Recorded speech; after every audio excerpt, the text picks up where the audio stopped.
Ce matin-là, alors que le jour n'est pas encore levé sur les sanctuaires de Lourdes, un groupe de pèlerins du diocèse de Nancy et de Toul entame sa journée avec un chemin de croix dans la montagne. C'est là une des nombreuses étapes qui jalonnent le rendez-vous annuel qu'ils ont avec Marie. Un rendez-vous qu'ils vivent avec ferveur, avec passion, tout en partageant une joie immense de se retrouver dans la cité mariale.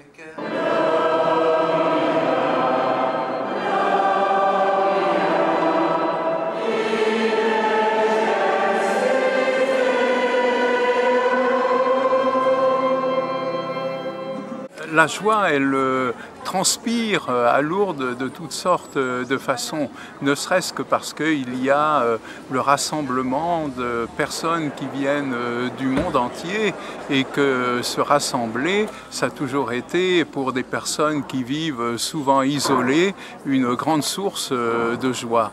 Et puis il y a le message propre à Lourdes, le message qui nous est transmis par la Vierge Marie, qui est un message maternel, un message qui invite à la confiance, à l'espérance, et ça c'est très fort pour des personnes qui sont en manque justement d'espérance et de foi. Beaucoup de personnes qui viennent ici, elles disent combien elles ont perdu la paix intérieure à cause de la maladie, à cause de toutes sortes d'épreuves.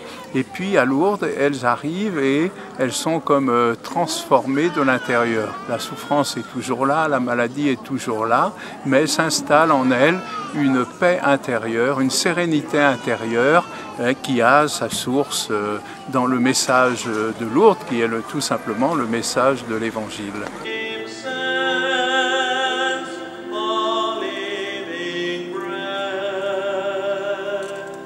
Il est inutile de chercher à distinguer dans cette communauté de chrétiens quels sont les malades, quels sont les pèlerins valides, quels sont les hospitaliers, car l'ensemble forme un seul élan, une seule prière, une seule ferveur, et cela se traduit autant dans les mots que dans les gestes quotidiens.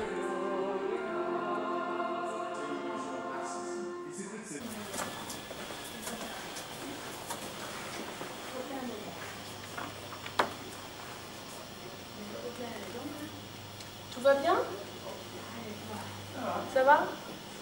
Besoin de rien, c'est tout bon? Non, c'est bon, très bien, merci. Bon, bah, c'est bien. Pour moi, la proximité avec les malades, c'est enfin pouvoir avoir une relation humaine avec les malades. Enfin pouvoir partager du vrai. Et c'est ce qui me manquait beaucoup à l'hôpital. Toutes mes frustrations sont parties, se sont envolées quand je suis venue ici. Ce que je recherchais, c'était vraiment ça. C'était un véritable service tel que il devrait être, et puis de l'amour, un partage d'amour tout simplement, chose qu'on n'a pas le droit de faire non plus à l'hôpital. On doit garder la barrière. On partage énormément avec les malades, quel que soit l'endroit, et parfois les moments les plus forts, les moments de partage les plus forts que j'ai eus, c'était des confessions de malades qui me disaient j'ai vécu cette célébration d'une manière très forte, ça m'a rappelé tel souvenir, etc. Et c'était un partage d'un morceau de vie qui était très émouvant. Et j'aurais pas pu recevoir ça ailleurs qu'ici. Donc ça fait du bien, ça regonfle les batteries pour l'année. Qu'est-ce qui fait votre joie quand vous êtes ici? Le sourire des malades. Leur joie, le sourire des hospitalières, notre bonheur de nous retrouver tous, de lâcher les armes et d'être tous ensemble, de donner et de recevoir. Et on reçoit beaucoup de malades, on a besoin d'eux. Autant ils ont besoin de nous physiquement, et nous on a besoin d'eux au niveau du cœur, au niveau de l'âme. Et c'est un vrai échange, un vrai partage. Quel sentiment vous inspire ce lieu? Quand je parcours le sanctuaire et que je vois tous ces gens qui viennent du monde entier, ça me fait du bien parce que je ne me sens plus seule. Et voir toute cette ferveur, toute cette croyance, toute cette foi, tous ces gens autour de moi, ça me porte.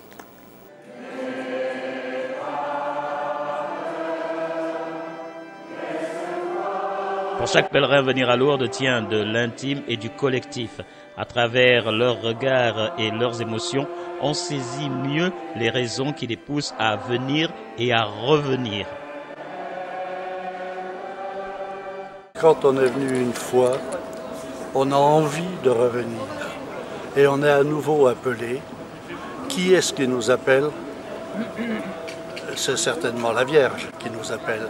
On voit énormément de personnes qui sont comme nous. À Lourdes, on côtoie et on parle avec tout le monde.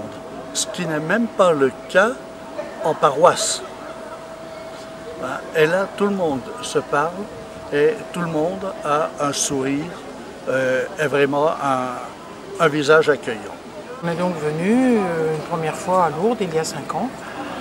Donc c'est vrai que l'émotion fut grande à l'époque. Enfin, on a senti vraiment un climat particulier. Quelque chose s'est passé en nous à ce moment-là et on a essayé de participer le plus qu'on pouvait à être un bon pèlerin, à aider les malades quand on pouvait, participer aux offices, enfin essayer d'être un vrai pèlerin. Finalement, j'étais très heureuse de Montpellier parce que je me suis rendu compte que ça m'avait fait un bien fou, que c'était une parenthèse très importante dans ma vie. Bon, en même temps, on a beaucoup prié la Vierge, envers laquelle on a beaucoup de vénération dans nos 2 familles respectives. Et qui je connais Georges, c'est vraiment une bonne ambiance, toujours, même si on est fatigué, on essaie de sourire et d'être joyeux. 3 heures par nuit, ça va, on tient le coup. Ouais. Qu'est-ce que vous diriez à des jeunes comme vous pour les inciter au moins à faire une expérience comme celle-là? Il faut vraiment le vivre, pour comprendre. Ouais. Et après, ils deviendront addicts. Ouais. Moi, ça fait la 3e fois que je viens là, et je viendrai encore longtemps. Et moi, je suis bien partie pour revenir. Voilà. Donc venez, oui, restez pas dans votre canapé. Ouais. Je suis pas du tout déçu, et c'est vraiment génial. C'est la communion avec les malades, l'entraide, le cadre de Lourdes aussi, le miracle de Lourdes, tout ça, ça fait une super bonne expérience. Je sais que si je viens mourir, j'ai une place à 2, à côté de lui. Donc Lourdes, c'est devenu un lieu de recherche de foi pour toi? Voilà, ouais. Est-ce que pendant ce pèlerinage, au fond, tu as été tout simplement heureuse? Oui, je suis heureuse. Le pèlerinage à Lourdes, ce n'est pas une parenthèse dans la vie. Voilà, c'est un engagement qu'on prend pas seulement pour dire on vient à Lourdes passer 8 jours au service des malades, mais c'est aussi pour dire, voilà, quand on rentre, eh bien, on essaye d'aller à la rencontre des malades et de ceux qui souffrent. C'est un peu comme les disciples qui descendent du monde de la transfiguration, où on a fait une expérience assez fantastique, puis il faut redescendre dans la plaine. Alors c'est pas toujours facile, mais il faut porter à ceux qu'on rencontre dans la vie quotidienne la lumière du mont Tabor qu'on a reçu. On en a été transfiguré. On ne peut pas venir à Lourdes sans être transfiguré par l'esprit de Lourdes, le message de Lourdes, la vie de Lourdes. Cette année encore, Lourdes a gravé au cœur de tous les pèlerins lorrains une empreinte unique qui appelle sans cesse à revenir se fondre dans le cortège ininterrompu des croyants qui feront toujours de ce lieu une éternelle prière.